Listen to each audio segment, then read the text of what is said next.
সুপ্রিয় দর্শক, আপনাদেরকে স্বাগত জানাচ্ছি ব্রিট রবিন 10Q এর আজকের আয়োজনে। এই আয়োজনে আজকে আপনাদের সাথে আছি আমি এমএজি ওসমানী। দর্শকরা, আপনারা জানেন আগামী 12ই ফেব্রুয়ারি 2026 বাংলাদেশের ত্রয়োদশ জাতীয় সংসদ নির্বাচন।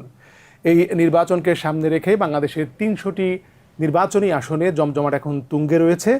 আমরা ব্রিট রবিন 10Q এর পক্ষ থেকে এই 300টি আসনে যারা প্রার্থী হয়েছেন বিভিন্ন দল থেকে তাদের স্বচ্ছতা এবং জবাবদিহিতা নিশ্চিতের লক্ষ্যে 10টি করে প্রশ্ন তাদের কাছে পাঠিয়েছিলাম এবং তাদের মতামত এবং এই মতামতের ভিত্তিতে মূল্যায়ন কি হবে এই নিয়ে আজকে আমাদের আয়োজন। আজকের এই আয়োজনে শুরুতেই আমি পরিচয় করে দিতে চাই আজকের আলোচনার সম্মানিত আলোচক ব্যারিস্টার রাকিবুল ইসলাম লিংকনকে। ব্যারিস্টার রাকিবুল ইসলাম লিংকন, আপনাকে আজকের অনুষ্ঠানে স্বাগত জানাচ্ছি। ধন্যবাদ আপনাকেও। সুপ্রিয় দর্শক, আমরা সরাসরি চলে যাব প্রশ্ন উত্তর পর্বে। আপনাদেরকে জ্ঞাতার্থে আবারও বলছি, আমরা ব্রিট রবিন 10Q এর পক্ষ থেকে প্রত্যেকটি আসনের বিভিন্ন প্রার্থীকে 10টি করে প্রশ্ন পাঠিয়েছিলাম যাতে তাদের নির্বাচনী ভাবনা এবং নির্বাচন পরবর্তী সময়ে জবাবদিহিতা এবং স্বচ্ছতা নিশ্চিতকরণের লক্ষ্যে এই প্রশ্নটি খুবই গুরুত্বপূর্ণ ছিল।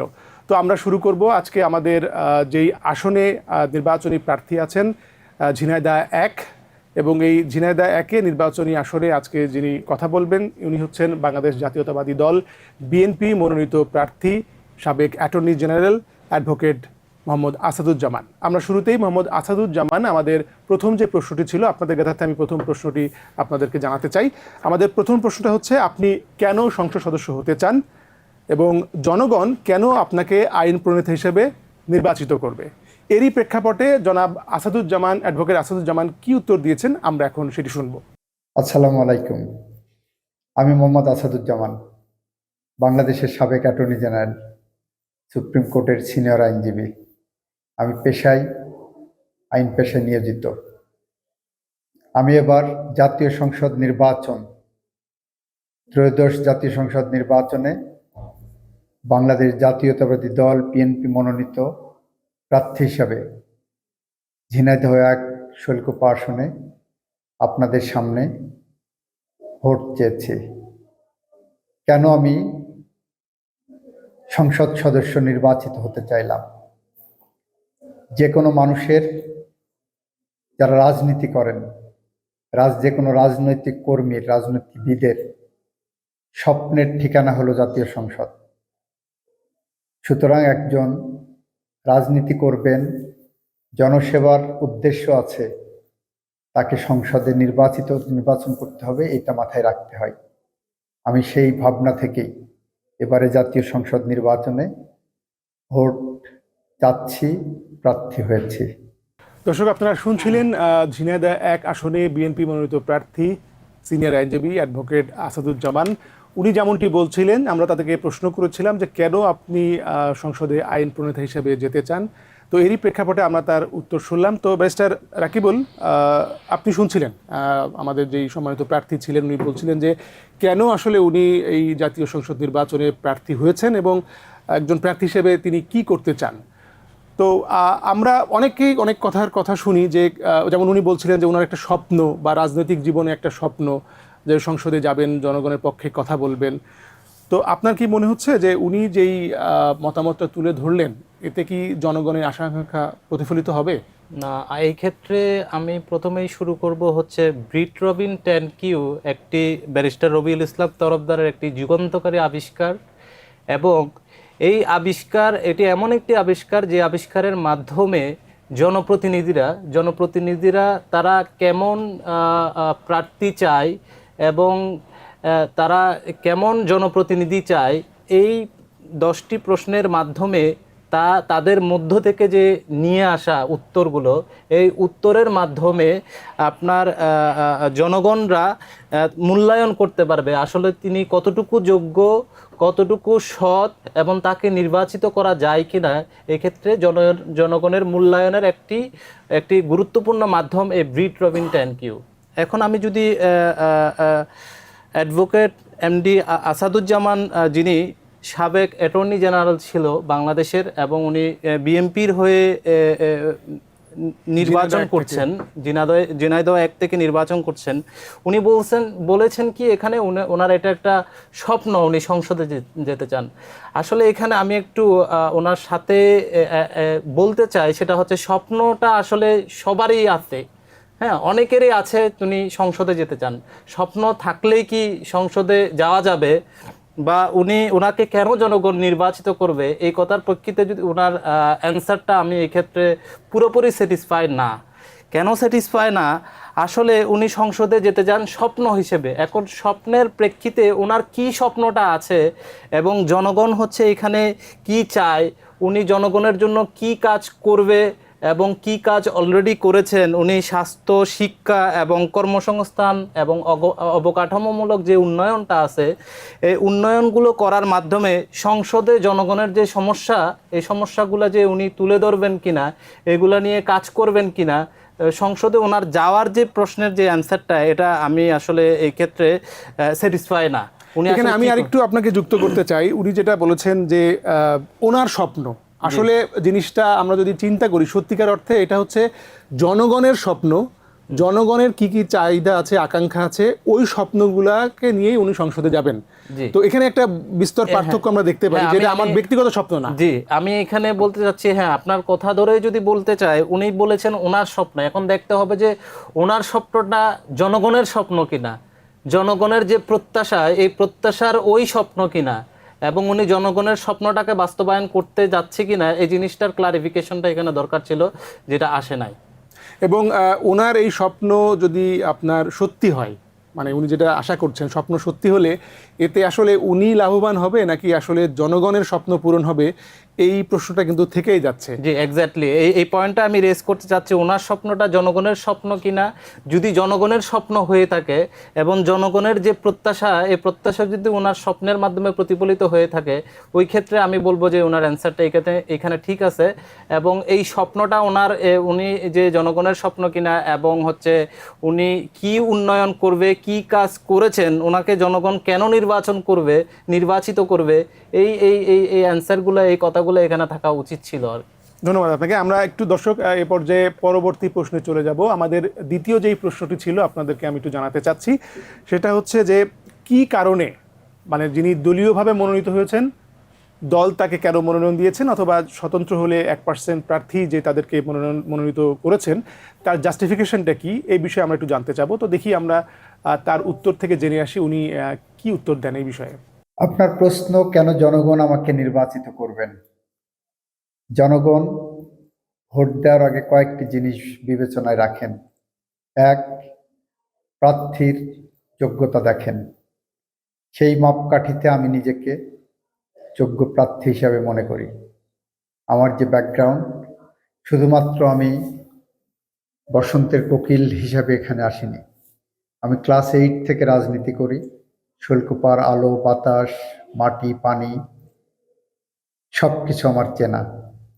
সেই প্রেক্ষাপটে এই এলাকার মানুষ জানেন আমি কখনো মানুষের সাথে প্রতারণা করিনি, অসৎ পথ অবলম্বন করিনি। আমি চাঁদাবাজির বিরুদ্ধে, দখলবাজির বিরুদ্ধে, সন্ত্রাসের বিরুদ্ধে, রক্তপাতের বিরুদ্ধে। আমি শান্তির, সৌম্যের, স্বস্তির, উন্নয়নের রাজনীতিতে বিশ্বাস করি। সেই কারণেই শৈলকুপার জনগণ আশা করছে আমাকেই বেছে নেবেন। দর্শক, আমরা শুনছিলাম ঝিনাইদহ 1 আসনের সম্ভাব্য নির্বাচিত প্রার্থী, যিনি জনাব অ্যাডভোকেট আসাদুজ্জামান। উনি বিএনপি মনোনীত প্রার্থী। ওনাকে বলা হয়েছিল যে আপনি নিজেকে কেন, বা আপনার দল আসলে আপনাকে যোগ্য প্রার্থী কেন মনে করেছেন। তো ব্যারিস্টার লিংকন, এখানে আমরা দেখছিলাম উনি বলছিলেন যেমনটি, যে উনি নিজে যে একজন যোগ্য প্রার্থী, এইটা বলতে যে উনি বলেছেন যে উনি সবসময় জনগণের সাথে ছিলেন, উনি বসন্তের কোকিল না, মানে হুট করে উড়ে এসে জুড়ে বসার মতো কোনো মানুষ না। তো আমার এখানে আরেকটা প্রশ্ন আছে ওনার সাথে, এটা আপনার কাছে জানতে চাই যে ধরুন উনি তো একজন সিনিয়র অ্যাডভোকেট এবং সাবেক অ্যাটর্নি জেনারেল। তো দীর্ঘদিন উনি আইন পেশাতে নিয়োজিত ছিলেন। তো একজন আইন পেশায় নিয়োজিত মানুষ আইন প্রণেতা হবেন, এখানে কিছুটা মিল থাকলেও জনগণের ক্ষেত্রে আসলে ওনার সম্পর্কটা কতটুকু ছিল, জনগণের সাথে উনি কতটুকু মিশতে পেরেছেন, এবং ওই স্থানের সমস্যা যেগুলো আছে বা জনগণের চাহিদা যেগুলো আছে, এইগুলা সংসদে তুলে ধরতে পারবে, মানে কিভাবে পারবেন? আমি আসলে এই সংযোগটা বুঝতে পারছি না। আচ্ছা, এই 2 নাম্বার কোয়েশ্চেনের ক্ষেত্রে যে কোয়েশ্চেনটা ছিল হচ্ছে দল দল কেন তাকে মনোনয়ন দিল, বা যেহেতু উনি বিএনপি দলের সাথে আছেন এবং দল ওনাকে মনোনয়ন দিছে, এই ক্ষেত্রে আমাদের দেখতে হবে প্রথমে আমাদের দেশে যে প্রথা চলে আসছে সেটা হচ্ছে কি, আপনার মানুষ যেভাবে মূলত সত্ত্বাধিকারী হয়, অর্থাৎ একজন সত্ত্বের মালিক হয়, যেটা আমাদের দেশে চলে আসছে সেটা হচ্ছে কি ইনহেরিটেন্স সূত্রে। ইনহেরিটেন্স কীরকম, আমার দাদা এই দল করত, এরপর আমার পিতা আসছে এবং ওনার কাছ থেকে আমি পেয়েছি। ঠিক আছে, এইভাবেই আমাদের দেশে রাজনীতি এবং মনোনয়ন বলেন, নির্বাচন করেন এবং সমর্থনটাও বলেন, এইভাবেই কিন্তু চলে আসছে। এখন ওনার যে অ্যান্সারটা ছিল, উনি উনি উনি নিশ্চয়ই যোগ্য, উনি অবশ্যই যোগ্য, এখানে দ্বিমত করার কোনো প্রশ্নই থাকে না। উনি একজন সাবেক অ্যাটর্নি জেনারেল ছিল। এই ক্ষেত্রে আমি ওনার যোগ্যতা নিয়ে আমি প্রশ্ন করার এখানে সুযোগই নেই, এবং আমিও একজন আইনের ছাত্র হিসেবে, ব্যারিস্টার হিসেবে বলতে পারি এখানে ওনার যথার্থই যোগ্যতা আছে। এবং এখন যোগ্যতাটাকে যে আপনার মানুষের কাজের জন্য যে এগিয়ে নিয়ে যাওয়া এবং মানুষের জন্য কাজ করা, উনি যোগ্যতা অনুযায়ী মানুষের হয়ে কাজ করতে পারবে কিনা, এবং আপনি যোগ্যতা অনুযায়ী কতটুকু কাজ করবে, এই জিনিসটা কিন্তু ওনার প্রশ্নে এখানে ফুটে ওঠে না। উনি ডেফিনেটলি যোগ্য, এবং যোগ্যতার প্রেক্ষিতে উনি কি কাজ করবে এবং কি কাজ করা উচিত এবং কি কাজ অলরেডি উনি করেছে, এই অ্যান্সারগুলো এখানে প্রপারলি আসে নাই। বাট উনি যোগ্য, এই ক্ষেত্রে কোনো প্রশ্ন নাই। এখানে আরেকটি প্রশ্ন থেকে যাই। সাধারণত আমরা দেখি যে ধরুন এই যে বিগত 15 বছর বা 17 বছর যাই বলি না কেন, যেই শাসনের অবসানের ফলে আজকে যে নতুন নির্বাচন হতে যাচ্ছে, এক্ষেত্রে কিন্তু স্থানীয় পর্যায়ে অনেক ত্যাগী নেতা রয়েছেন যিনি স্থানীয় রাজনীতি করেছেন, হত্যা, জেল জুলুম, বিভিন্ন মামলা মকদ্দমা উনি ফেস করেছেন। সেক্ষেত্রে ওই ধরনের একটা মাঠ পর্যায়ের প্রার্থীকে বাদ দিয়ে কেন ওনাকে আমরা বেশি যোগ্য মনে করলাম? এতে কি শুধু তার আইন বিষয়ে যেই ক্যারিয়ার আছে একটা, ওখানে অবশ্যই তার ওখানে অনেক ভালো একটা রেপুটেশন থাকতে পারে, তো এটাই কি যথেষ্ট, নাকি এখানে দলীয় রাজনীতির ঊর্ধ্বে উঠে যে বা দলীয় রাজনীতিতে যারা মানে লোকাল ক্যান্ডিডেট ছিল তাদেরকে কি অবমূল্যায়ন হয়েছে এরকম মনে করেন কি? হ্যাঁ, আপনার কথা ধরেই যদি বলি আমি এই ক্ষেত্রে, সেটা হচ্ছে কি আসলে আমাদের দেশের যে রাজনীতি সেটার যেটা প্রেক্ষাপট, সেটা হচ্ছে কি আমাদের যে ত্যাগীদের মূল্যায়ন, যেটা ত্যাগীদের প্রপারলি মূল্যায়ন আমাদের দেশে হয় না। এখন আমার দেখতে হবে যে ত্যাগীদের মধ্যে যথার্থ লোক ছিল কিনা, যোগ্য লোক ছিল কিনা, দেশের সাথে কাজ করার, জনগণের স্বার্থে কাজ করার মতো লোক ছিল কিনা। এই ক্ষেত্রে আমি দেখব যে যদি ওরকম লোক থেকে তাকে যথার্থ যোগ্য এবং জনগণের উন্নয়ন এবং শিক্ষার, কর্মসংস্থান এবং স্বাস্থ্যের উন্নয়ন এবং জনগণের হয়ে কাজ করবে, ওই রকম যোগ্য ব্যক্তি থাকার পরেও যদি ওনাকে যদি মনোনয়ন দেওয়া হয়, এই ক্ষেত্রে আমি বলবো যে আপনার যে একজন কর্মী সারা জীবন তার সময়টা দিয়ে আসছে, হ্যাঁ, একটা দলকে, ওনাকেও অবমূল্যায়ন করা হলো। ঠিক আছে, যদি ওরকম না হয়ে থাকে, ওই ক্ষেত্রে আমরা একটা জিনিস দেখবো যে সাবেক অ্যাটর্নি জেনারেল জনাব আসাদুজ্জামান, উনি কিন্তু আসার পরে অনেক কাজ করেছেন আইন নিয়ে। এই প্রেক্ষিতে যদি বলতে পারে যে যদি ওনার চেয়ে যদি ওখানে আরো যোগ্য প্রার্থী থেকে থাকে, এবং যিনি দলের জন্য অনেক কাজ করেছেন, উন্নয়ন করেছেন এবং ওনার চেয়ে বেশি কাজ করেছেন, বা মানুষের সাথে সম্পৃক্ততা, জনগণের সাথে সম্পৃক্ততা ওনার চাইতে হয়তো বেশি ছিল, ওরকম মানুষকে বাদ দিয়ে, জনপ্রতিনিধিকে বাদ দিয়ে যদি ওনাকে যদি আপনার মনোনয়ন দেওয়া হয়, ওই ক্ষেত্রে আমি বলবো যে এটা যথার্থ হয়নি।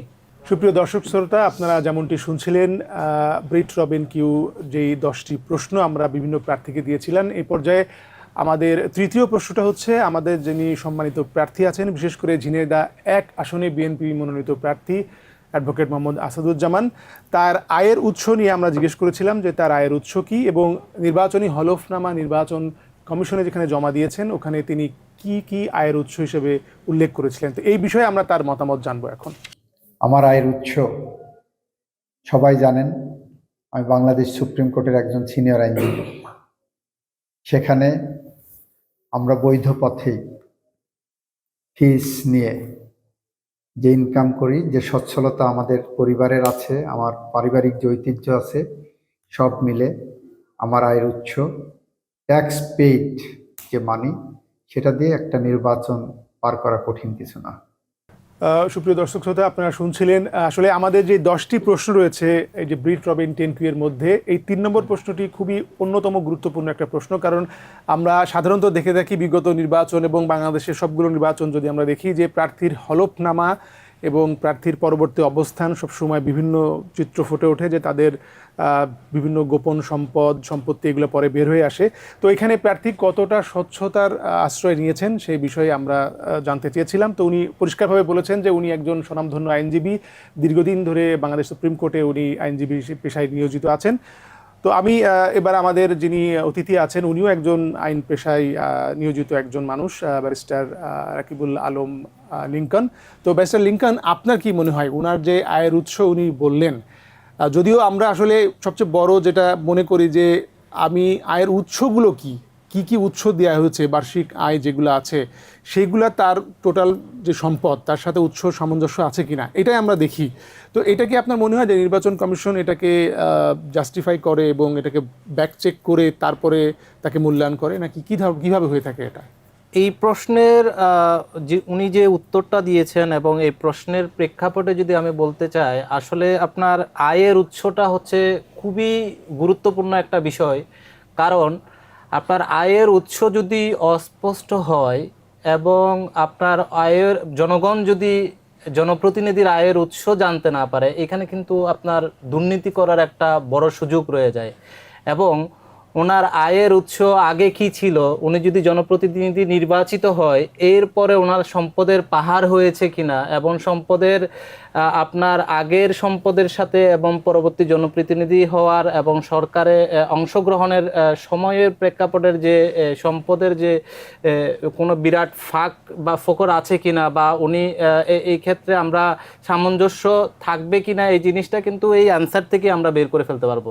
যদি এখানে যদি কেউ যদি দুর্নীতিগ্রস্ত হয় বা কেউ যদি কোনো কোনো আত্মসাতের সাথে জড়িত হয়, যেমন ধরেন আমরা যেটা দেখতে পাবো এইবারে আপনার সংসদ নির্বাচনের আপনার যে হলফনামা, এখানে যে সম্পদের যে বিবরণ দেওয়া হয়েছে, ওইখানে কিন্তু অনেকেই আপনার তারা যে ব্যাংক লোন নিয়ে ব্যাংকের সাথে যে দায়বদ্ধ, ঠিক আছে, এই জিনিসগুলো কিন্তু আসে নাই। এবং ওনারা হলফনামাতে এদিকে দেখা যাচ্ছে যে বলতেছে আমার কোনো দায় দেনা নাই, কিন্তু বাট যখন আপনার এটা মিডিয়ার মাধ্যমে হোক, আমরা তাদের যে বিপক্ষ প্রতিদ্বন্দ্বী আছে ওনার মাধ্যমে হোক, আমরা কিন্তু অনেক জনপ্রতিনিধির ক্ষেত্রে দেখেছি তথ্য চলে আসছে এবং দেখা যাচ্ছে যে উনি হাজার হাজার কোটি টাকা ব্যাংকে ওনার দেনা আছে, বাট উনি এখানে বলতেছে ওনার কোনো দেনা নেই।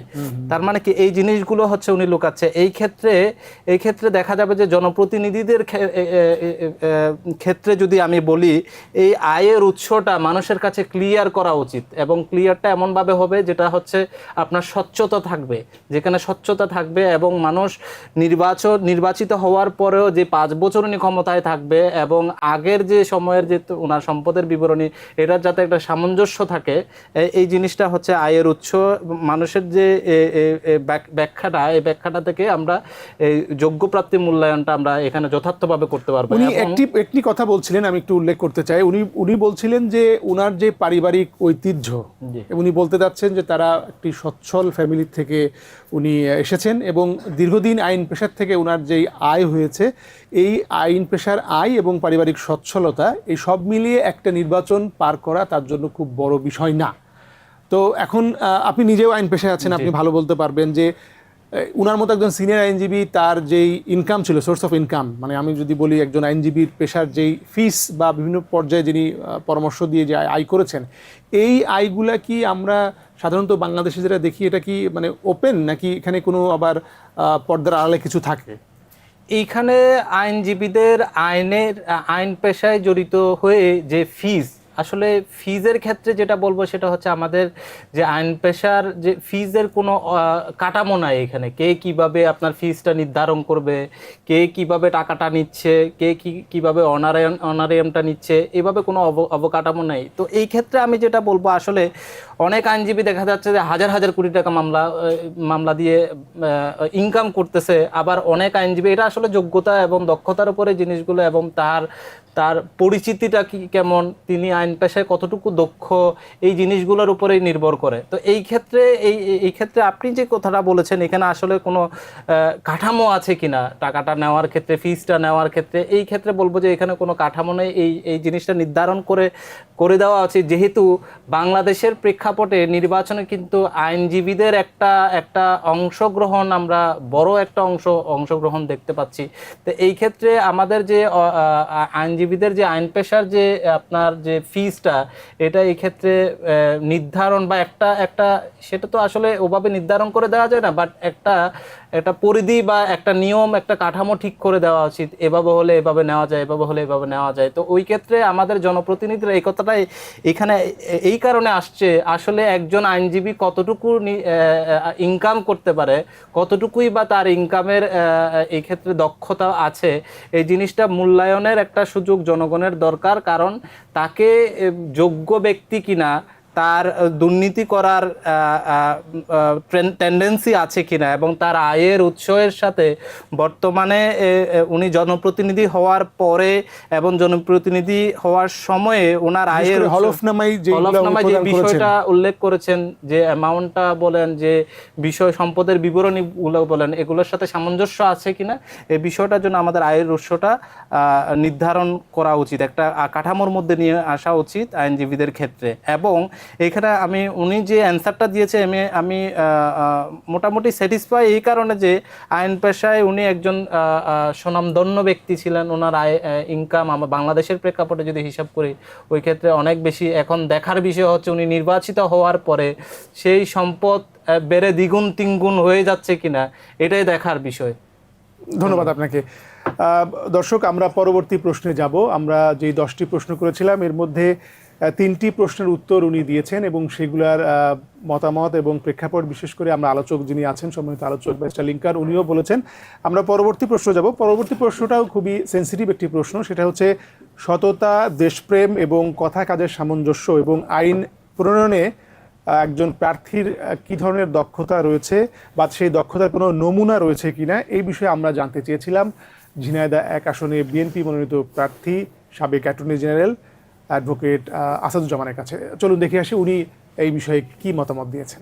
আমার সততা, আমার দেশপ্রেম যদি প্রশ্ন করেন, তাহলে বলবো আমি সে অগ্নি পরীক্ষা দিয়ে এসেছি। আমি বাংলাদেশের অ্যাটর্নি জেনারেল ছিলাম। আমাকে যারা চিনেন তারা জানেন, কারো এত টাকা হয়নি যে বাংলাদেশের অ্যাটর্নি জেনারেল আসাদুজ্জামানকে কিনতে পারত। আমি আমার বিবেক দিয়ে কাজ করেছি। আমার সততা নিয়ে কোনো প্রশ্ন উত্থাপন করার কোনো সুযোগ কোথাও রাখি নাই। যদি কেউ উত্থাপন করে, তাদের কাছে কোনো প্রমাণও থাকবে না, তারা অসৎ উদ্দেশ্যে আমার বিরুদ্ধে অভিযোগ আনতে পারে। দর্শক, আমরা শুনছিলাম অ্যাডভোকেট আসাদুজ্জামান, উনি খুব যেটাকে বলে যে খুবই আত্মবিশ্বাসের সাথে বলছিলেন যে উনি একজন সিনিয়র আইনজীবী, উনি একজন সততা এবং ন্যায়পরায়ণতার ব্যাপারে পরীক্ষিত একজন মানুষ, দীর্ঘদিন আইন প্রণেতা আইনজীবী হিসেবে কাজ করেছেন, এবং তার সাথে যারা কাজ করেছেন তাদেরকে উল্লেখ করে উনি বলেছেন যে উনি প্রমাণিত এই বিষয়ে। তো ব্যারিস্টার লিংকন, আমরা যেটা প্রশ্ন রেখেছিলাম, ওনার সততা, দেশপ্রেম এবং আইন প্রণয়নের ক্ষেত্রে ওনার কোনো দক্ষতা আছে কিনা। তো আমি ওনার সততা, দেশপ্রেম ঠিক আছে, উনি দাবি করছেন যে উনি সৎ এবং ওনার দেশপ্রেম রয়েছে, এবং উনি প্রফেশনাল লাইফে সেটার স্বাক্ষর রেখেছেন।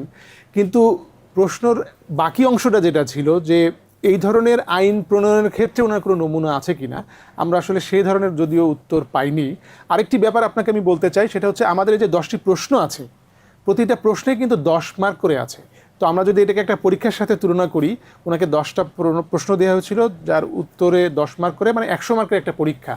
তো আমি এক্ষেত্রে আপনাকে অনুরোধ করব যে এই প্রশ্নের উত্তর আপনার কাছে কেমন লেগেছে, এবং এই প্রশ্নে যে 10 মার্ক আছে যে উত্তরে, এটাতে আপনি ওনাকে কত দিতে চান? এই ক্ষেত্রে উনি যে অ্যান্সারটা দিয়েছেন, ওনার যে সততা, দেশপ্রেম এবং দক্ষতা, এই প্রশ্নের মূল্যায়নে আমি ওনাকে 10-এ 5 দিব। কেন দিব সে প্রশ্নের উত্তরে আমি আসছি। দেখা যাবে যে উনি, যেটা আমরা দেখেছি, উনি সাবেক অ্যাটর্নি জেনারেল হিসেবে দায়িত্ব নেওয়ার পরে আমাদের যে গুণে ধরা যে আইন ছিল ব্রিটিশ কর্তৃক প্রণীত এবং সেখান থেকে কপিকৃত এবং ওয়ার্ডগুলোকে আপনার পরিবর্তনকৃত এই যে আইনের পরিবর্তনে আমি বলবো যে উনি কিছুটা এখানে অবদান রেখেছেন, হ্যাঁ, যেটা যতটুকু আরও বেশি দরকার হয়তো এটা উনি ওই সময়টা পেয়েছেন কিনা বা সময়টা আরও বেশি পেলে উনি কি করতেন এটা দেখার বিষয় ছিল। এখানে দেখা যাচ্ছে যে আমাদের যে আইনগুলো আছে এই আইনগুলো যদি দেখেন আপনি এখনো পর্যন্ত অনেক আইনে 10 টাকা পর্যন্ত জরিমানা আছে। আপনি একটা আইনের প্রেক্ষিতে মানে আপনি কাউকে পানিশমেন্ট দিচ্ছেন, যে পানিশমেন্টে হচ্ছে আপনি পানিশমেন্টটা আমরা কেন দিচ্ছে, হ্যাঁ, এই পানিশমেন্টটা দিচ্ছে এই কারণে যাতে এই পানিশমেন্টটার ফলে সে পরবর্তীতে অন্য কোনো অপরাধ না করবে না, তাকে যাতে বিরত রাখা যায়। এবং তাকে যে আপনি বলেন সে একটা কাজ করেছে, ফর এক্সাম্পল সে একটা মার্ডার করেছে, মার্ডারের জন্য তার কতটুকু শাস্তি হওয়া উচিত, এবং দেখবেন যে আমাদের যে আইন আপনার এই যে কেউ মদ্যপান করলে কতটুকু শাস্তি হওয়া উচিত, সামাজিক বিভিন্ন অপরাধ যেগুলো আছে এগুলো দেখবেন যে অনেকটা এখানে গ্যাপ এখনো রয়ে গেছে। এখানে দেখা যাবে যে সামঞ্জস্যপূর্ণ না, এখানে দেখা যাবে যে আপনার অনেক বেশি শাস্তিগুলো বাড়ানো উচিত। তো এই ক্ষেত্রে আসলে আমাদের যে সমস্যাটা এটা বৃহৎ পরিসরে একটা সমস্যা, এই সমস্যা আপনি একদিনে পরিবর্তন করা সম্ভব না, নির্দিষ্ট একটা বিষয় নিয়ে সীমাবদ্ধ না। প্রত্যেকটা আইনে যদি আপনি হাত দেন দেখবেন যে প্রত্যেকটা আইনেই আমাদের সমস্যাগুলো রয়ে গেছে। এই ক্ষেত্রে দেখা যাচ্ছে যে উনি যে কাজগুলো করেছেন ওখানে অনেকটাই উনি কাজ করেছেন, পরিবর্তনের জন্য চেষ্টা করেছেন, হয়তো কিছু পেরেছেন বা কিছু পারেননি, অথবা কোনো কাজ হচ্ছে উনি হচ্ছে ওই সময়টা পাননি, ঠিক আছে। এই ক্ষেত্রে আমি সবকিছু পর্যালোচনা করে ওনাকে 10-এ 5 দিব। বাট এইখানে উনি ওনার পরবর্তী যে দায়িত্বে আসতেছে বা উনি কি করে গেছেন এখানে দেখার বিষয় হচ্ছে আপনার উনি পরবর্তী সংশোধনীগুলো ওভাবে নিয়ে আসতেছে কিনা, এবং ওনার দেশপ্রেমটা কতটুকু, সততা এবং হচ্ছে আপনার আইনের যে পরিবর্তনের যে ইচ্ছাটা কতটুকু, এখানে জনগণ এক্ষেত্রে মূল্যায়ন করবে। আমার মূল্যায়ন হচ্ছে উনি অনেকটা চেষ্টা করেছেন, হয়তো সময়ের প্রেক্ষিতে উনি পারেন নাই, বাট এইখানে কাজ করার অনেক জায়গা ছিল। অনেক আমাদের যে বিচার ব্যবস্থার যে সিস্টেমটা, এখানে মানুষ হাজার দেখা যাচ্ছে যে 10 বছর 15 বছর 20 বছর লেগে যাচ্ছে এই সমাধানের ক্ষেত্রে। এই সমাধানটা উনি কিভাবে করেছেন, কতটুকু করেছেন, এই ক্ষেত্রে হয়তো এখানে আরো অনেক কিছু করা যেত বা সময়ের প্রেক্ষিতে পেরেছেন কিনা, অথবা উনি অতটুকু চেষ্টা করেছেন কিনা এটা দেখার বিষয় আর কি। ধন্যবাদ লিংকন। আমাদের পরবর্তী যে প্রশ্নটি রয়েছে, দর্শক আমরা পরবর্তী প্রশ্নে যাব। আমাদের পরবর্তী প্রশ্নটা আসলে খুবই গুরুত্বপূর্ণ এবং আমাদের যিনি প্রার্থী আছেন ওনার সাথে এটা খুবই মানানসই একটা প্রশ্ন। এই কারণে বলবো যে আমরা সবাই জানি যে ব্রিটিশ আমলের 1000 বছর আগে তৈরি আইন দিয়েই আমাদের বর্তমান যেই আইন চলছে, অবকাঠামোগত যে আইনের রূপ আছে সবগুলাই ওই পুরনো আইনের দ্বারাই আছে। তো সেক্ষেত্রে আমাদের পরবর্তী প্রশ্ন হচ্ছে 1000 বছরের ধরে যে আইন দ্বারা আমরা শোষিত বা নির্যাতিত হয়ে আসছি, সেক্ষেত্রে উনি যদি একজন নির্বাচিত সংসদ সদস্য হন, এইগুলা পরিবর্তনের ক্ষেত্রে বা স্বাধীনভাবে জনগণের জন্য আইন প্রণয়নের ক্ষেত্রে ওনার মতামত কি? এমনই একটি প্রশ্ন আমরা ওনার কাছে রেখেছিলাম। চলুন শুনে আছি উনি কি বলছেন। একটা দেশের আইন যখন প্রণয়ন করা হয়, ধরে নেওয়া হয় যে আগামী 20 বছরের জন্য এই আইনটা মানুষকে উপকার করবে।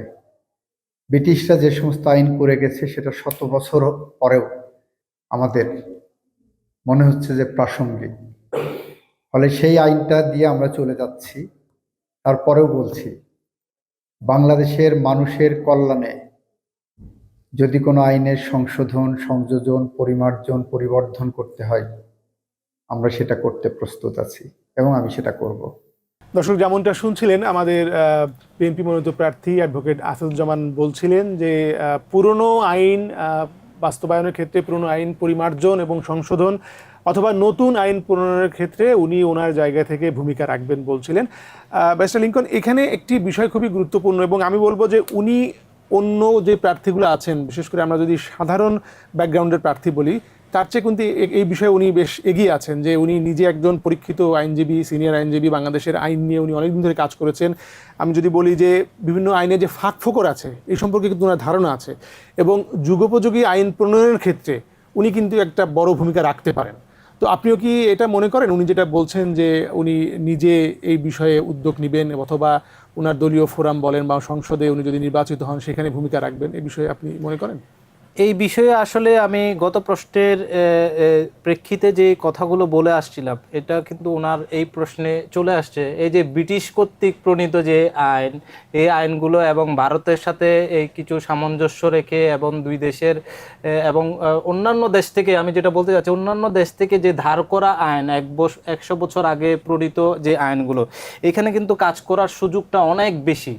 এই এই পরিবর্তন এবং সময়ের সাথে সামঞ্জস্যটা দেখেন, ওই সময় 100 বছর আগে 50 বছর আগে যে আইন প্রণীত হয়েছে, ওটা যদি আমরা দেখি, সময় কিন্তু অনেক পরিবর্তন হয়েছে। ওই পরিবর্তনের প্রেক্ষিতে সময়ের সাথে সাথে আমরা পরিবর্তনগুলো নিয়ে আসছি কিনা, এই ক্ষেত্রে আমি যদি বলি, এই ক্ষেত্রে একজন আইনের ছাত্র হিসেবে, সেটা হচ্ছে এই পরিবর্তনটা আমরা দেখি না। সে আইনে আমরা পড়ে যাচ্ছি, সে আইনের কার্যক্রমই এখনো চলে যাচ্ছে, কোনো পরিবর্তন ওভাবে হয় নাই। কেন হয় নাই? আমাদের এখানে সদিচ্ছা ছিল না। পূর্ববর্তীতে যারা ছিল তারা এগুলো নিয়ে কাজ করে নাই। সবাই রাজনীতির সাথে জড়িত, কিন্তু রাজনীতি যে বিষয়গুলো শুধু নির্বাচন কেন্দ্রিক এবং হচ্ছে আপনার নিজে দেশের যে উন্নয়ন এবং দেশের আইনের যে উন্নয়ন, বিচার বিভাগ বলেন, আপনার এই যে প্রশাসন বলেন, এইসবের যে উন্নয়ন এবং এগুলোকে, এই আইনগুলোকে যে সময়ের সাথে সাথে নিয়ে আসা, সময়ের সাথে সাথে সামঞ্জস্য করা, যেটা ব্যালেন্স করা, এই জিনিসগুলো করে আসে নাই। ওইখানে ওই জায়গাটাতে ওনার অনেক সুযোগ ছিল এই বিষয়গুলো নিয়ে কাজ করার।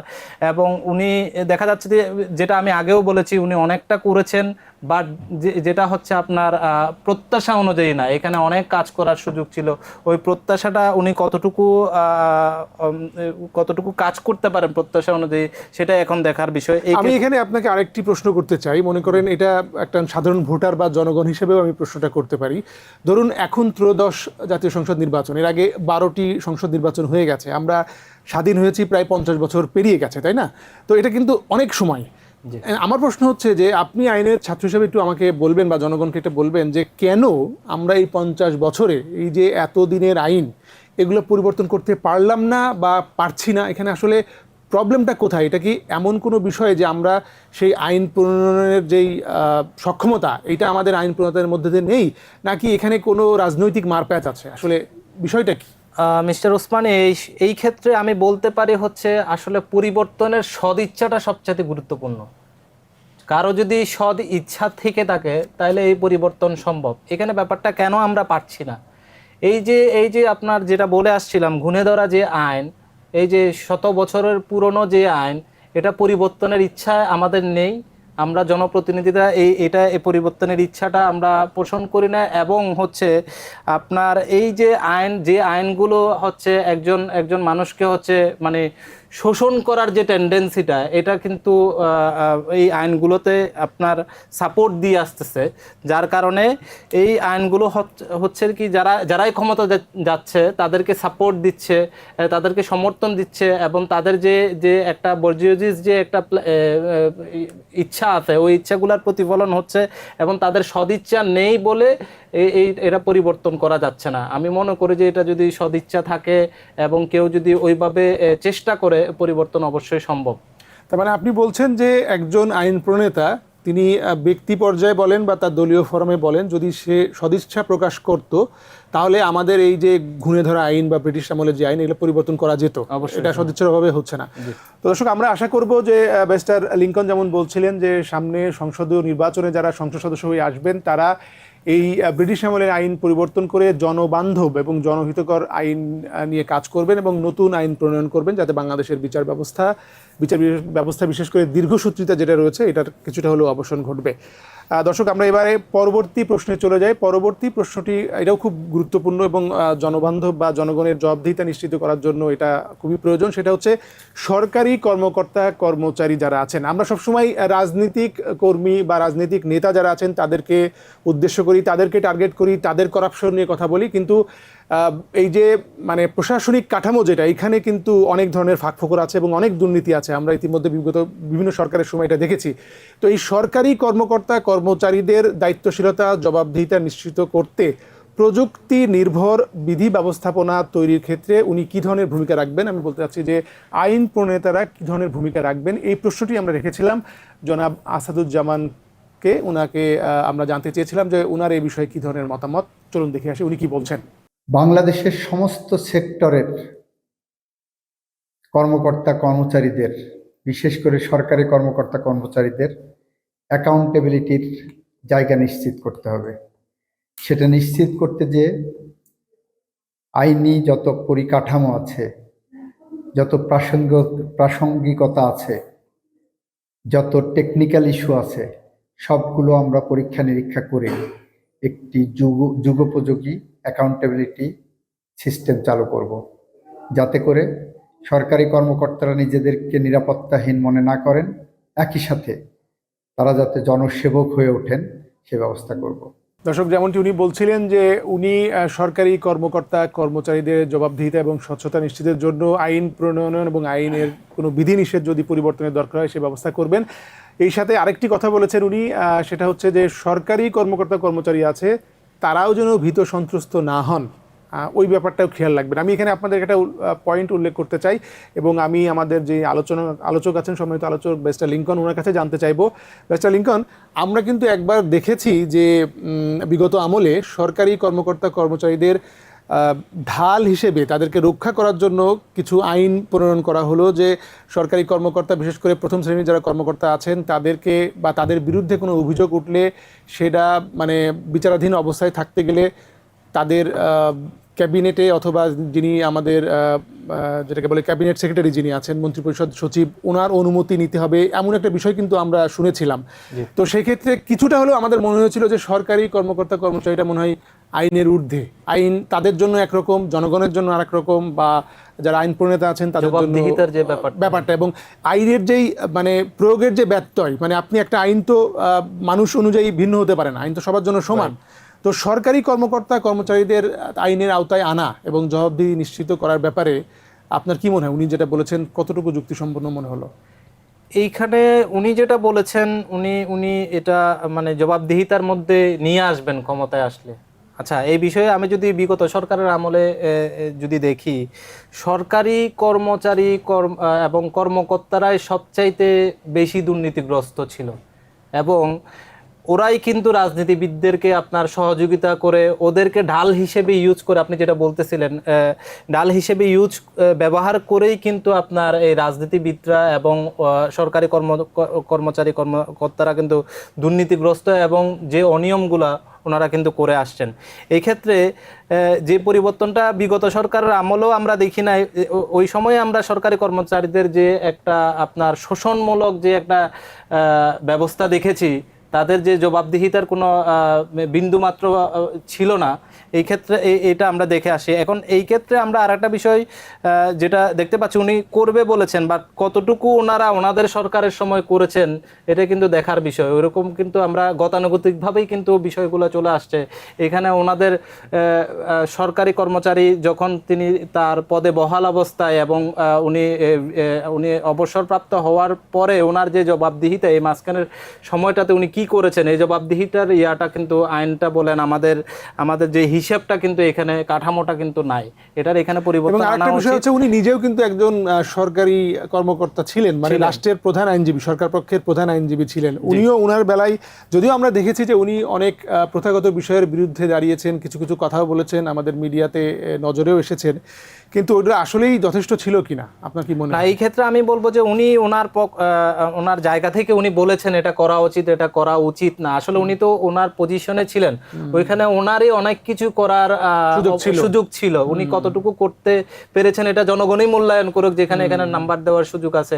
উনি বলেছেন, এটা বলাটা কি আসলে সঠিকভাবে, শুধু বলাটাই যথেষ্ট? ওনার এখানে অনেস্ট বিলিভ ছিল কিনা, অনেস্টলি ওনার চেষ্টা ছিল কিনা, ইনিশিয়েটিভ নিয়েছেন কিনা, এটা কিন্তু দেখার বিষয়। এই ক্ষেত্রে মূল্যায়নটা এই ক্ষেত্রে আমি জনগণের হাতে ছেড়ে দিব। এবং জনগণের পক্ষ থেকে যেহেতু আমি কথা বলতেছি, এখানে প্রযুক্তির একটা বিষয় কিন্তু চলে আসছে। প্রযুক্তির বিষয় যদি বলি, দেখেন আমি এই ভূমি ব্যবস্থাপনার কথা যদি বলতে যাই, আমাদের নামজারিগুলো কিন্তু ডিজিটালাইজেশন হয়েছে, বাট অন্যান্য ক্ষেত্রেও যদি আপনি ডিজিটালাইজেশনের যে ব্যাপারটা, যে ডিজিটাল হয়েছে বলতেছে, এখানে দেখা যাচ্ছে যে আপনি অনলাইনে যে কাজটা করতেছেন, অনলাইনে আপনি সবকিছু ফর্ম ফিল আপ করতেছেন, সবকিছু দিচ্ছেন, আবার একই কাজ আপনি আবার হার্ড কপি নিয়ে আপনি কিন্তু অফিসে যেতে হচ্ছে। তাহলে এই দ্বিচারিতা কেন? আমি অনলাইনে করতেছি, আমার তো আগে, এখন দেখা যাচ্ছে যে আমি যেটা বলবো, আমরা তো আগেই ভালো ছিলাম। এই ধরনের কথা কেন? অ্যাটলিস্ট একটা বিষয় নিয়ে যাইতাম, এখন দুইটাই করতে হচ্ছে। দুটাই করতে হচ্ছে, আমার অনলাইনেও কাজ করতে হচ্ছে, আমার অফলাইনেও আবার হার্ড কপিগুলো নিয়ে যেতে হচ্ছে। এটা কেন হলো? তাহলে একপাক্ষিক এটা ডিজিটালাইজেশনটা ওইভাবে করা উচিত যাতে জিনিসটা আমি অনলাইনে হলে পুরোটা অনলাইনে করে ফেলতে পারতেছি, আমার আর কোনো ফিজিক্যালি গিয়ে ওভাবে কোনো কাজ করতে হচ্ছে না, কোনো কিছু আবার ডাবল দিতে হচ্ছে না। অনলাইনে আমি ডকুমেন্টসগুলো প্রডিউস করতেছি, আবার ফিজিক্যালি গিয়েও দিচ্ছি। এই জিনিসগুলো প্রযুক্তিটা কতটুকু উনি পরিবর্তন করতে চাচ্ছেন বা এই সহায়তা করতে যাচ্ছেন, এই জিনিসগুলো কিন্তু ওনার কথার মাধ্যমে পুরোটা উঠে আসেনি। এই ক্ষেত্রে আমি ওনাকে 10-এ 2 দিব। 2 দিবেন? ঠিক আছে। আসলে এখানে আমি একটা জিনিস দেখলাম ব্যারিস্টার লিংকন, উনি কিন্তু আসলে প্রযুক্তির ব্যবহারটা নিয়ে খুব একটা কিছু বলেন নাই। আমি মনে হয় যে উনি প্রশ্নটা কতটুকু বুঝতে পেরেছেন এটা নিয়েও আমার একটু সংশয় আছে। কারণ আমরা দেখি যে অটোমেশন বা ডিজিটালাইজেশন এই কথাগুলো কেন আসে, যে দুর্নীতি এর মাধ্যমে কমানো সম্ভব। আপনি যখন ম্যানুয়াল পদ্ধতি রাখবেন, আপনি যখন ফাইল মানে এক রুম থেকে আরেক রুমে যাচ্ছে, এক টেবিল থেকে আরেক রুমে যাচ্ছে, তখনই কিন্তু দুর্নীতির সুযোগ হচ্ছে। কিন্তু আপনি যদি অটোমেটেড করে ফেলেন তাহলে কিন্তু হয় না। কিন্তু আমরা দেখছি বারবার বিভিন্ন সরকার এরকম প্রতিশ্রুতি দেয়, সরকারি কর্মকর্তারা ওটাকে কিন্তু খুব বেশি ওয়েলকাম করে না। আপনি কি মনে করেন, এতে কি তাদের দুর্নীতি সুযোগ কমে যাবে এই জন্য করে না, নাকি তাদের সদিচ্ছা? এটা আমি আপনার সাথে পুরোপুরি একমত। আসলে ডিজিটালাইজেশন এবং ডিজিটাল যে পদ্ধতিগুলো আছে, এই পদ্ধতিগুলো দেখা যাবে যে আপনার যখন পুরোপুরি বাস্তবায়ন করবে, এক্ষেত্রে দেখা যাবে যে হিসাব নিকাশ বলেন, কাজের যে প্রসিজারগুলো বলেন, ট্রান্সপারেন্সি, এগুলো খুবই ট্রান্সপারেন্ট হবে এবং দেখা যাবে যে এটার মাধ্যমে জবাবদিহিতাগুলো চলে আসবে। আমি আপনার সাথে একমত হয়ে বলতে চাই, এই ডিজিটালাইজেশনে পুরোপুরিভাবে যাচ্ছে না তারা, হয়তো এই কারণে যে তাদের সুযোগটা কমে আসবে, অনিয়ম করার, দুর্নীতি করার যে সুযোগটা চলে আসবে, এই জন্য হয়তো ওনারা এই বিষয়গুলোতে এভাবে আমলে নিচ্ছেন না বা চেষ্টাটাও ভাবে করতেছেন না। অথবা দেখা যাচ্ছে যে উনি ডিজিটালাইজেশনটা দেখা যাচ্ছে যে অর্ধেকভাবে করতেছেন, অর্ধেকভাবে আবার দেখা যাচ্ছে যে একই কাজ আমি পুনরায় করতে, যেটা বলতেছিলাম আমি, পুনরায় আবার করতে হচ্ছে, আমার ডাবল যে কাজটা করতে হচ্ছে। ওই ক্ষেত্রে এই উনি হয়তো এটা এড়িয়ে গেছেন বা খেয়াল করেন নাই, এখানে প্রযুক্তির ক্ষেত্রে অনেক কাজ করার সুযোগ আছে এবং কতটুকু ওনার ইচ্ছা বা সদিচ্ছা আছে এটা জনগণ মূল্যায়ন করবেন ওনার কথার প্রেক্ষিতে। সম্মানিত দর্শক, আপনাদেরকে আমাদের যে পরবর্তী প্রশ্ন, এইটা আমাদের খুবই একটি গুরুত্বপূর্ণ প্রশ্ন, যেখানে সাধারণত আমরা দেখি যে আইন প্রণেতা এবং যারা স্থানীয় সরকার আছেন তাদের মধ্যে একটা কনফ্লিক্ট অফ ইন্টারেস্ট তৈরি হয়। তো সেক্ষেত্রে আমরা প্রশ্নটা সরাসরি বলি, স্থানীয় সরকার কার্যক্রমে আইন প্রণেতার হস্তক্ষেপ দ্বিচারিতা ও স্বার্থের দ্বন্দ্ব তৈরি করে। এই স্বার্থের দ্বন্দ্ব এড়িয়ে কিভাবে শুধু আইন প্রণয়ন ও সংসদীয় কাজে যিনি নির্বাচনী প্রার্থী আছেন কিভাবে নিজেকে সংযত করবেন বা নিজেকে উদ্যোগী করে তুলবেন, এই বিষয়ে আমরা জানতে চেয়েছিলাম আমাদের প্রার্থীর কাছে। চলুন দেখি উনি কি ভাবছেন এই বিষয়ে। দেখেন, একজন এমপির দায়িত্ব না টিআর কাভিকার মাল ভাগ করা। একজন এমপির দায়িত্ব না যে সে নির্বাচিত হয়ে স্কুল কলেজের সভাপতি হবেন। একজন এমপির দায়িত্ব আইন প্রণয়ন করা, তার কনস্টিটিউয়েন্সির মানুষকে সুশাসন দেওয়া, সমস্ত প্রকার অপকর্মের বিরুদ্ধে আইনি ব্যবস্থা নেওয়ার জন্য পলিসি নির্ধারণ করা। একজন এমপি নির্বাচিত হলে তার দায়িত্ব হওয়া উচিত জনকল্যাণে যা কিছু কার্যকর ভূমিকা রাখা সম্ভব সেগুলোর পরিকাঠামো তৈরি করা, কোনো টিআর কাভিকার মাল ভাগ করা আর সেখান থেকে কমিশন খাওয়া কোনো এমপির দায়িত্ব নয়। দর্শক, উনি যেটা বলছিলেন আসলে এটাই আমাদের সবার কামনা, কিন্তু এটা আমরা প্রথাগতভাবে দেখে আসছি যে যিনি সংসদ সদস্য থাকেন সেই এলাকায় একজন মেয়র, সিটি কর্পোরেশনের মেয়র থাকে, তারপরে পৌরসভার চেয়ারম্যান থাকতে পারে অথবা ইউনিয়ন পরিষদের চেয়ারম্যান থাকতে পারে, কমিশনার থাকে। সাধারণত আমরা দেখি যে এমপির সাথে একটা লেজুর বৃত্তি তৈরি হয় যারা স্থানীয় প্রশাসনে আছেন বা স্থানীয় নির্বাচনের প্রতিনিধি আছেন। এক্ষেত্রে এমপি মনে করেন যে ওইটাও মনে হয় তারই কাজ এবং তার সাথে ওই যে জনপ্রতিনিধি আছে তাদের অনেক সময় একটা কনফ্লিক্ট তৈরি হয়। তো ব্যারিস্টার লিংকন, আপনি প্রশ্নটা শুনছিলেন, ওনার উত্তরও শুনছিলেন। আমরা কিন্তু এটা বহু যুগ ধরে দেখে আসছি, তাই না, যে যিনি এমপি উনি মনে করেন যে উনি ওই এলাকার, মানে বিশেষ করে আমি যদি এভাবে বলি যে ওই এলাকার উনি সব কিছু, উনি সব মাথা, সব কিছু ওনার দায়িত্ব। একটা রাস্তাঘাট উন্নয়ন থেকে শুরু করে টিআর কাবিখার বরাদ্দ কি আসবে, স্কুলের জন্য কি হবে, মানে সব কাজের মধ্যে ওনাকে যেতে হবে। এবং ওনার যে ক্ষমতার অনেক সময় আমরা দাম্ভিকতা দেখি যে আমি বাদে কেন এগুলো হবে বা আমার পছন্দের ব্যক্তি বাদে কেন হবে, এখান থেকে কিন্তু কনফ্লিক্টটা তৈরি হয়। এবং আমাদের বাস্তবতা হচ্ছে যে ওনার এই প্রভাবের কারণেই আমরা দেখি যে যারা স্থানীয় প্রতিনিধি আছেন তারাও আবার কীভাবে যেন ওনার সাথেই লেজুর বৃত্তি করে ঢুকে যান এবং ওনার আবহতেই থাকতে চান, এটা কিভাবে আমরা ভাঙতে পারবো? এই কোয়েশ্চেনটা আসলে আপনার যে আইন প্রণেতার যে হস্তক্ষেপ, দ্বিচারিতা এবং স্বার্থের যে দ্বন্দ্বের বিষয়ে যে প্রশ্নটা, এটা আসলে খুবই গুরুত্বপূর্ণ একটা কোয়েশ্চেন। এই ক্ষেত্রে আমি বলতে পারি সেটা হচ্ছে আপনার এই যে স্থানীয় পর্যায়ে একজন এমপি যখন ওনার দায়িত্ব পালন করে, দেখা যায় যে আপনার একটা রাস্তাঘাটের উন্নয়ন বলেন, আপনার মসজিদ মাদ্রাসা এবং আপনার শিল্প এবং স্কুল, এইসবের কাজের ক্ষেত্রে দেখা যায় যে যেটা ওনার কাজ না, উনি ওইটা তো ওনার মনে করেন একটা প্রভাব কাজ করতেছে এখানে। যেটা দেখা যায় যে আপনার যেটা মেয়রের কাজ, যেটা চেয়ারম্যানের কাজ এবং যেটা হচ্ছে আপনার জনপ্রশাসনের কাজ, সেই কাজে উনি দেখা যাচ্ছে যে একটা কনফ্লিক্ট অফ ইন্টারেস্ট নিয়ে যদি আমরা বলি, যেটা আপনার মানুষের স্বার্থের জন্য কাজ করা, যেই কাজটা এখানে বন্টন করা হয়েছে, যার যেটা দায়িত্ব, ওই দায়িত্ব সব দায়িত্বেই কিন্তু ওনার একটা প্রভাব বিস্তার করা, এই জিনিসটা কিন্তু বাংলাদেশে হয়ে আসছে। এটা থেকে আমাদের বেরিয়ে আসতে হবে এবং যার যেটা কাজ উনি ওই কাজই করবেন এবং ওই কাজে এবং আপনার হচ্ছে ওই কাজে জনপ্রতিনিধি হস্তক্ষেপ করবে না। এই বিষয়টা অবশ্যই উনি বলার চেষ্টা করেছেন এবং বলার মধ্যে দিয়ে উনি কতটুকু বা করবেন নির্বাচনে জয়ী হলে ওটাই দেখার বিষয়। আমাদের যে বিষয়টা সেটা হচ্ছে একজন জনপ্রতিনিধি যে অল ইন ওয়ান, এই ক্ষেত্রে আপনার সব কিছুই যে নিজের মধ্যে কুক্ষিগত করে রাখা, এই বিষয় থেকে আমাদের বেরিয়ে আসতে হবে এবং কনফ্লিক্ট অফ ইন্টারেস্টে যাওয়া যাবে না, যেখানে আপনার দেশের স্বার্থ এবং মানুষের স্বার্থ এবং উন্নয়নমূলক যে কাজগুলো, ওই কাজের সাথে নিজেকে জড়ানো যাবে না। উনি এখানে সহযোগিতা করতে পারে, ওনার এখানে প্রভাব খাটানো চলবে না। শুধু আসলে প্রভাবটা আমার কাছে মনে হয় অনেক লাইট একটি ওয়ার্ড। এখানে শুধু প্রভাব খাটানো হয় না। আমরা যদি বিগত অভিজ্ঞতা বিচার করে দেখি, এখানে এমনও হয় যে আপনি যেখানকার সংসদ সদস্য, ওই এলাকার যে উন্নয়ন বরাদ্দ অথবা যেই ধরেন এলজিডির কাজ অথবা শিক্ষা বিভাগের কোনো কাজ, সেই কাজও আমরা দেখি যে তাদের আত্মীয় স্বজন অথবা কিছু কিছু ক্ষেত্রে বেনামে তারই কোম্পানি করে তাদেরকে কাজ পাইয়ে দেওয়ার ব্যাপার, নিজের মানুষদের কাজ পাইয়ে দেওয়া, এইসব দুর্নীতিও আমরা অহরহমেশা দেখে থাকি। তো এগুলো আসলে আইনগত প্রক্রিয়ার মাধ্যমে বন্ধ করার উপায় কি, আপনার কি মনে হয়? এইখানে আসলে আইনগত বিষয়ের চাইতে সবচেয়ে গুরুত্বপূর্ণ বিষয় হচ্ছে নিজের সদিচ্ছা। এবং আইনের কথা যদি বলতে যায়, তাহলে এখানে জবাবদিহিতার একটা বিষয় নিয়ে আসা উচিত। আইনের মাধ্যমে যার কাজ সে করবে, যেটা ভালো, যেটা প্রসিজার অনুযায়ী করা উচিত, সেই তার কাজ করবে। এখানে যে আপনি যেটা বলতেছিলেন যে একটা বাজেটের যে একটা অংশ যে কাজের জন্য বরাদ্দ দেওয়া হয়েছে, এটা ওনার আত্মীয় স্বজনকে বা ওনার লেজুর ভিত্তিক যারা রাজনীতি করে ওদেরকে যে ভাগিয়ে কাজটা দিয়ে দেওয়া, এই জিনিসটা থেকে আমাদের বেরিয়ে আসতে হবে। বেরিয়ে আসার জন্য আমাদের যেটা করতে হবে, এই ক্ষেত্রে আমরা কিছু নির্দিষ্ট কার্যপ্রণালী বা আইন আমরা সেট করে দিতে পারি, যে আইন এবং কার্যপ্রণালীর মধ্যে ওনারা জবাবদিহিতার মধ্যে থাকবে এবং কনফ্লিক্ট অফ ইন্টারেস্ট থেকে ওনারা দূরে থাকবে। যার যে কাজ সেই কাজ সেই করবে। আরেকটি বিষয় আমি আপনার কাছে জানতে চাই এবং আমি মনে হয় জনগণের এটা জানা দরকার। আমরা আরেকটা দেখি, স্থানীয় পর্যায়ে যখন নির্বাচন হয় তখন কিন্তু আরেকটা কনফ্লিক্ট অফ ইন্টারেস্ট চলে আসে।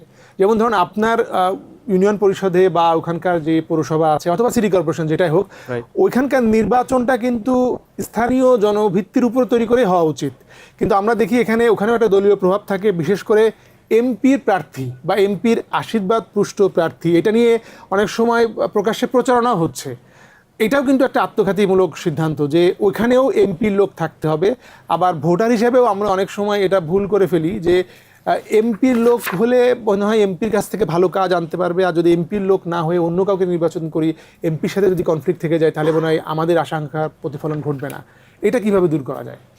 এইখানে আমি এই কথাটা যদি প্রেক্ষিতে বলতে চাই, সেটা হচ্ছে বিগত সরকারের আমলেও আমরা যদি দেখে থাকি যে স্থানীয় যে নির্বাচনগুলো, এগুলো কিন্তু দলীয় প্রতীকে করার একটা যে তাদের যে শুরুটা, এটা কিন্তু দেখা যায় যে দলীয় প্রতীকে বলেন অথবা লেজুর ভিত্তিক যে রাজনীতি বলেন, এই রাজনীতির মাধ্যমে যদি হয়ে থাকে, তাহলে দেখা যায় যে তার যে এমপির আন্ডারে যারা রাজনীতি করে এবং এমপিকে তোষামত করে এবং লেজুর ভিত্তিক যে রাজনীতি যে মানুষগুলো করে, ওদেরকেই দেখা যাচ্ছে যে সুযোগটা দেওয়া হচ্ছে এবং ওদেরকেই দেখা যাচ্ছে যে এমপি বলে দিচ্ছে উনি আমার মানুষ, উনি আমার প্রতিনিধি, ওনাকে আপনারা ভোট দেন।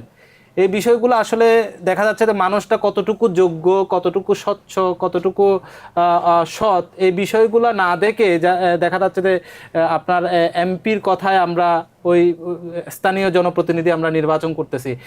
এই বিষয়গুলো থেকে আমাদের বেরিয়ে আসা উচিত, এই কারণে যে স্থানীয় জনপ্রতিনিধি উনি কতটুকু যোগ্য, সৎ এবং জবাবদিহিতার মধ্যে থাকবে, জনগণ এটা সিলেক্ট করবে। এই ক্ষেত্রে এই বিষয় থেকে আমাদের বেরিয়ে আসা উচিত এবং দেখা যাচ্ছে যে যারা স্থানীয় জনপ্রতিনিধি হবেন তাদেরকে জনগণের যে যোগ্যতা এবং সততার মাধ্যমে যে নির্বাচন করার যে প্রক্রিয়া, ওই প্রক্রিয়ার মধ্যেই থাকতে হবে। ধন্যবাদ আপনাকে। সম্মানিত দর্শক, আপনারা শুনছিলেন আমাদের যিনি সম্মানিত আলোচক আছেন ব্যারিস্টার লিংকন। উনি বলছিলেন যে আমাদের আজকের যে আয়োজন, ব্রিট রবিন 10Q, যে প্রশ্ন আমরা বিভিন্ন জনপ্রতিনিধি যারা প্রার্থী আছেন তাদের কাছে পাঠিয়েছিলাম, তারা কিভাবে এটাকে মূল্যায়ন করছেন, কিভাবে মতামত দিচ্ছেন, তারই পরিপ্রেক্ষিতে আজকে আমাদের এই আলোচনা। আমরা পরবর্তী প্রশ্নে চলে যাব। পরবর্তী প্রশ্নটা হচ্ছে, বিচার বিভাগ, প্রশাসন, সশস্ত্র বাহিনী, আইন শৃঙ্খলা বাহিনী, নির্বাচন কমিশন, দুর্নীতি দমন কমিশন সহ সাংবিধানিক ও রাষ্ট্রীয় প্রতিষ্ঠানগুলো স্বাধীন, স্বচ্ছ ও শক্তিশালী করতে আপনি কি পদক্ষেপ নেবেন? মানে একজন প্রার্থী উনি যদি প্রতিদ্বন্দ্বিতা করে নির্বাচিত হন, তাহলে যে বিষয়গুলো আছে এই বিষয়গুলোতে ওনার কি ধরনের ভূমিকা হবে, আমরা এমনটাই জানতে চেয়েছিলাম আমাদের প্রার্থীর কাছে। চলুন শুনে আসছি উনি কি বলছেন। এই বাংলাদেশ আমার, মুক্তিযুদ্ধের মধ্য দিয়ে অর্জিত এই ভূখণ্ডের মালিক আমরা। এই লাল সবুজের পতাকা আমাদের অহংকারের জায়গা। এই বাংলাদেশের ভূখণ্ড এবং এই লাল সবুজের পতাকাকে রক্ষা করার জন্য, এদেশের মানুষকে ভালো রাখার জন্য, সুস্থ রাখার জন্য, স্বাভাবিক রাখার জন্য, এদেশের মানুষকে স্বস্তিতে শান্তিতে রাখার জন্য সাংবিধানিক প্রতিষ্ঠান, আইনি প্রতিষ্ঠান, বিচার বিভাগ, শাসন বিভাগ, আইন বিভাগের মধ্যে সমন্বয়, পররাষ্ট্র নীতিতে যদি কোনো সংশোধন, সংযোজন, বর্জনের প্রয়োজন হয়, আমি নির্বাচিত হলে সংশ্লিষ্ট ফোরামে সে বিষয়ে আমার কণ্ঠ উচ্চারিত করতে দ্বিধান্বিত হব না।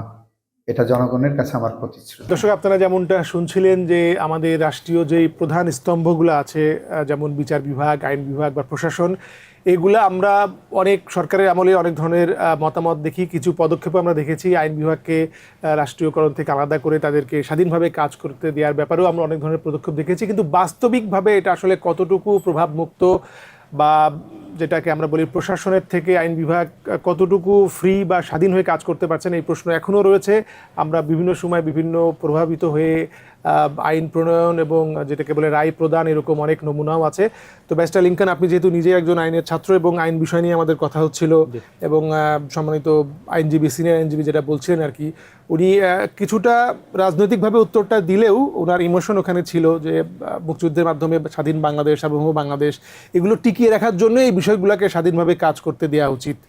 তো উনি যে প্রশ্নের উত্তরটা দিলেন, এখানে কি আপনি সরাসরি উনি কি করবেন এ ধরনের কোনো কিছু দেখতে পেলেন, নাকি একটা জাস্ট এইখানে ওনার এই প্রশ্নটার উনি যে অ্যান্সারটা দিয়েছেন, ওই ক্ষেত্রে বলবো যে উনি এই বিচার বিভাগ, প্রশাসন এবং আপনার আইন শৃঙ্খলা বাহিনী, নির্বাচন কমিশন, এইগুলার যে পৃথকীকরণ, এখন যে একটা হ্যাঁ ভোট এবং না ভোটের যে একটা বিষয় চলে আসছে, এখন ওনার দলের ক্ষেত্রেও যদি, এবং ওনার অ্যান্সারটার প্রেক্ষিতে আমি দলে যদি চলে যাই, ওনাদের কিন্তু শুরু থেকেই দলীয় প্রধান বলেন এবং ওনাদের যে বিজ্ঞ ব্যক্তিরা আছেন, নীতি নির্ধারণীরা যারা আছেন, তারা কিন্তু এখানে যে আপনার যে হ্যাঁ ভোট এবং না ভোটের, হ্যাঁ ভোট দিলে কি হবে, না ভোট দিলে কি হবে, এবং উনি যে হ্যাঁ এর পক্ষে না এর পক্ষে, এই বিষয়গুলো কিন্তু ওনারা নির্বাচনের, এখন হয়তো ওনারা হ্যাঁ ভোটের পক্ষে গেছেন, এর আগে কিন্তু ওনারা কিন্তু বিষয়গুলো ক্লিয়ার করেন নাই, ওনারা কি হ্যাঁ এর পক্ষে না এর পক্ষে। কেন এই কথা বলছি, এখানে হ্যাঁ এবং না এর পক্ষের বিষয়গুলো চলে আসছে এই কারণে, আপনার এই যে বিচার বিভাগ, প্রশাসন এবং এই বিভাগগুলোকে যে আপনার সমন্বয় করা এবং পৃথকীকরণ এবং যে রাজনৈতিক প্রভাবমুক্ত রাখার বিষয়, এই বিষয়গুলো কিন্তু এখানে চলে আসে। তো এই ক্ষেত্রে আমি বলবো যে উনি কতটুকু কাজ করবেন এবং কতটুকু কাজ করে আসছেন, এই অ্যান্সারগুলো ক্লিয়ার ছিল না এবং স্বচ্ছতা ছিল না। কিন্তু উনি ওনার পদে থাকা অবস্থায়, সাবেক অ্যাটর্নি জেনারেল থাকা, উনি অনেক ইনিশিয়েটিভ নিয়েছেন, এটা আমরা দেখেছি। এখন জনগণই এই ক্ষেত্রে মূল্যায়ন করবে আসলে উনি কতটুকু এখানে সফল হয়েছেন বা ওনার চিন্তাধারা কি এবং উনি কি চাচ্ছেন। এবং এখানে আমি আরেকটি বিষয়ে জনগণের পক্ষ থেকে এই প্রশ্নটা তুলতে চাই। সাধারণত আমরা দেখি যে যারা আমাদের মাননীয় সংসদ সদস্য নির্বাচিত হন, তারা কিন্তু স্থানীয় পর্যায়ে যারা প্রশাসনের দায়িত্বে আছেন, বিশেষ করে আমি যদি থানার কর্মকর্তা বলি অথবা হচ্ছে পুলিশ সুপারের কথা বলি, ইভেন জেলা প্রশাসকের কথাও বলি, যারা পাবলিক সার্ভিস কমিশনের মাধ্যমে আসেন, আমি যদি নির্বাচিত প্রতিনিধি নাও বলি, তাদের উপরেও এক ধরনের প্রভাব বিস্তার থাকে। যেমন বিশেষ করে ধরেন কোনো অপরাধমূলক কাজ সংগঠিত হলে পুলিশকে আগেই চিন্তা করতে হয় ইনি এমপির লোক কিনা বা সরকার দলীয় মানুষ কিনা, ওইটার উপর বিশেষ করে তার কিন্তু কর্মপদ্ধতি নির্ধারণ করা হয়। এবং যিনি সরকারের সাথে সুসম্পর্ক রাখেন তিনি একটা প্রিভিলেজ পেয়ে থাকেন। তো আমাদের আইন বলছে সবাই সমান, আইনের চোখে সবাই সমান, সেটার প্রতিফলন আমরা আসলে কখনো দেখি না। এটা আপনার কথার সাথেই বলতে চাই, সেটা হচ্ছে আইনের চোখে আমরা সবাই সমান, এই বিষয়টা কিন্তু শুধু আইনের মধ্যেই সীমাবদ্ধ, পুঁথিগত অবস্থায় এটা পুঁথিগত অবস্থায় আছে। এবং এটা কতটুকু প্রতিফলন আমরা দেখতে পাচ্ছি সেটা যদি দেখি, সেটা হচ্ছে আসলে আইনের চোখে যদিও সবাই সমান, কিন্তু আমাদের বাস্তব প্রেক্ষাপটে যদি আমরা দেখি, একটা বিষয় দেখা যায় যে একটা মানুষ খুন করেছে, এখন দেখতেছে এটা উনি কি বিএমপি করেন না আওয়ামী লীগ করেন বা উনি ওনার দলের রাজনীতি করেন কিনা, এই বিষয়ের উপরেই কিন্তু নির্ভর করছে উনি শাস্তি পাবে কি পাবে না। তো এটা এমন হওয়া উচিত, এটা পুঁথিগত বিদ্যা এবং পুঁথিগত আইনের উপর নির্ভর না হয়ে এটা স্বচ্ছতা এবং নিজের মানুষ হলেও যে ওনাকে শাস্তির মধ্যে নিয়ে আসা এবং ওই বিষয়ে যে সহযোগিতা করা, এই জিনিসগুলা প্রতি অবশ্যই নজর রাখা উচিত। এবং নিজের মানুষ হলেও নিজের আন্ডারে যদি রাজনীতিও করে, ওই ক্ষেত্রেও তাকে যে একটা স্থানীয় প্রশাসনের ক্ষেত্রে যে প্রভাব খাটিয়ে তাকে যে ওইখান থেকে বের করে নিয়ে আসা, এই জিনিসগুলো আমাদের অবশ্যই খেয়াল রাখতে হবে। সম্মানিত দর্শক শ্রোতা, আপনাদেরকে উল্লেখ করতে চাই এখানে যে আমরা ব্রিট রবিন 10Q যে প্রশ্ন আমরা দর্শক এবং জনপ্রতিনিধির কাছ থেকে দিয়েছিলাম, এর মধ্যে 10টি প্রশ্ন ছিল। আমরা সম্মানিত যিনি প্রার্থী আছেন বিএনপি মনোনীত আসাদুজ্জামান, উনি আমাদেরকে 8টি প্রশ্নের উত্তর দিয়েছেন, আরও 2টি প্রশ্নের উত্তর আমরা ওনার কাছ থেকে পাইনি।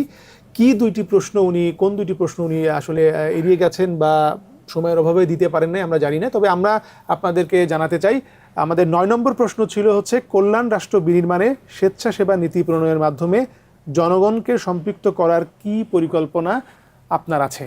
মানে যারা প্রার্থী হবেন বা প্রার্থী হয়েছেন বা নির্বাচিত হবেন, জনপ্রতিনিধি হবেন, তারা স্বেচ্ছাসেবার মাধ্যমে জনগণ এবং সরকার একসাথে মিলে কিভাবে উন্নয়ন কাজে অংশগ্রহণ করবে এ বিষয়ে আমরা জানতে চেয়েছিলাম।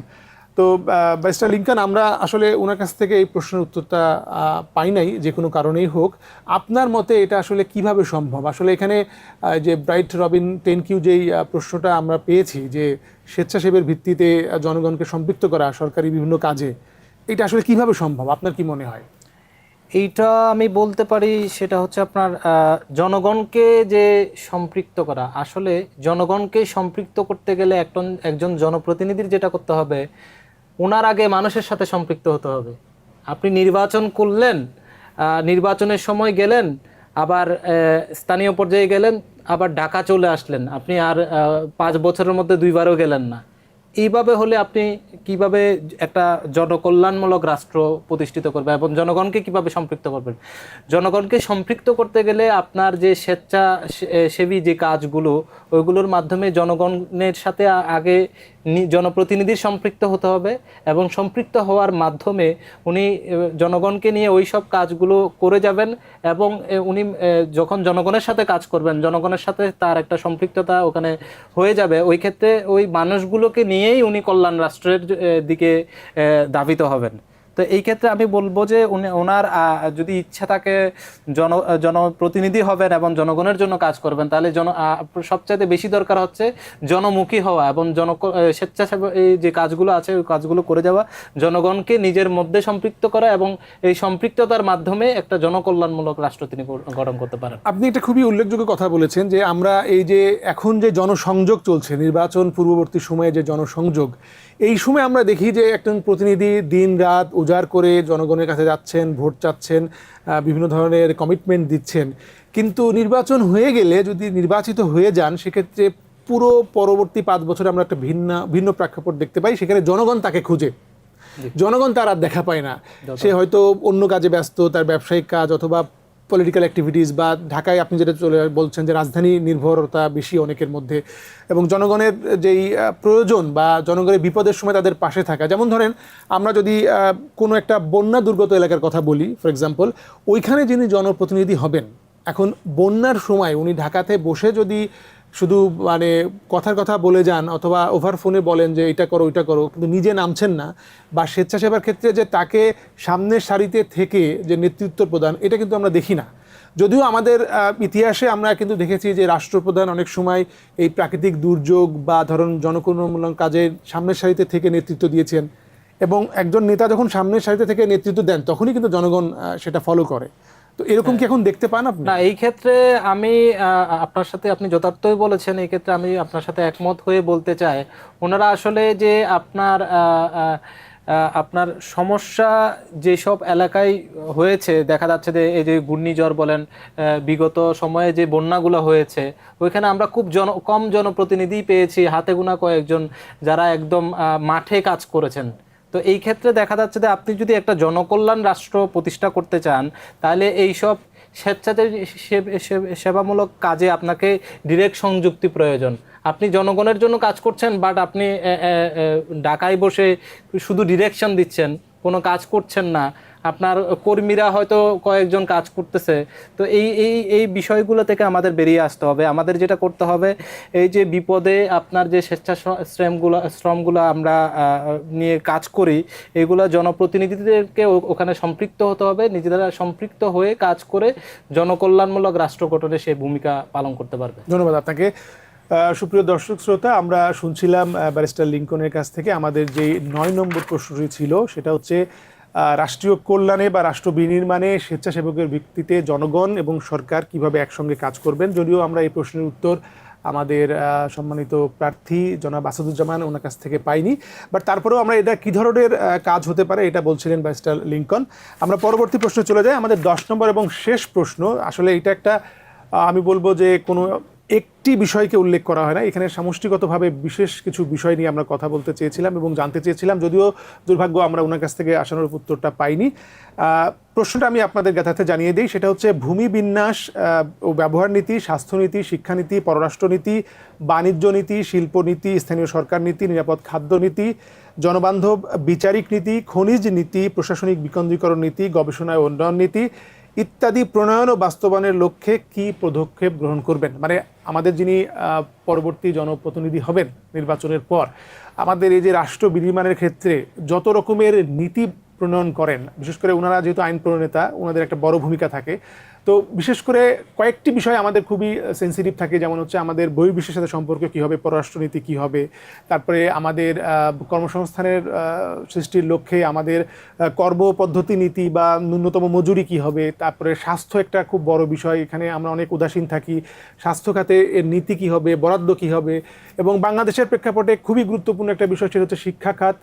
বাজেটে শিক্ষা খাতে কী পরিমাণ বাজেট আমরা দিব, এবং শিক্ষাকে প্রযুক্তি নির্ভর শিক্ষা ব্যবস্থা করে কর্মমুখী শিক্ষা ব্যবস্থা করার জন্য আমরা কি চাই, এই বিষয়ে আমি এবার একটু জানতে চাচ্ছি আমাদের আলোচক ব্যারিস্টার লিংকন।